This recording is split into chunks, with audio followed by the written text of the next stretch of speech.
രജനികാന്തിന്റെ മകനായി അഭിനയിക്കാൻ ബേസിൽ Joseph. Cinema പ്രേമികൾ ഏറെ ആവേശത്തോടെ കാത്തിരിക്കുന്ന ചിത്രമാണ് തലൈവർ 173. രജനികാന്തിനെ നായകനാക്കി കമൽ ഹാസൻ നിർമ്മിക്കുന്ന ചിത്രമെന്ന നിലയിൽ തലൈവർ 173 അനൗൺസ്മെന്റ് മുതൽക്കേ ഹൈപ്പുണ്ടായിരുന്നു. ഇതാദ്യമായാണ് രജനിയുടെ ചിത്രം കമൽ നിർമ്മിക്കുന്നത്. വർഷങ്ങൾക്ക് ശേഷം ഇരുവരും ഒന്നിക്കുന്ന ചിത്രമാണിത്. മലയാളത്തിൽ നിന്ന് മുൻനിര താരത്തിന്റെ സാന്നിധ്യം തലൈവർ 173 ഉണ്ടായേക്കുമെന്ന് അഭ്യൂഹങ്ങളുണ്ടായിരുന്നു.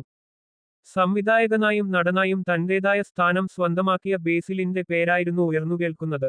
രജനിയുടെ മകന്റെ വേഷമാകും ബേസിൽ അവതരിപ്പിക്കുകയെന്നാണ് റിപ്പോർട്ടുകൾ. ഇപ്പോഴിതാ ചിത്രത്തിലെ നായികയായി ശോഭന വേഷമിടുമെന്ന് പുതിയ റിപ്പോർട്ടുകളിൽ പറയുന്നുണ്ട്. നിലവിൽ ജയിലർ 2 തിരക്കിലാണ് രജനികാന്ത്. ഈ മാസം അവസാനത്തോടെ ജയിലർ 2 പൂർത്തിയാക്കുന്ന രജനി മെയ് മാസത്തോടെ തലൈവർ 173 ജോയിൻ ചെയ്യും.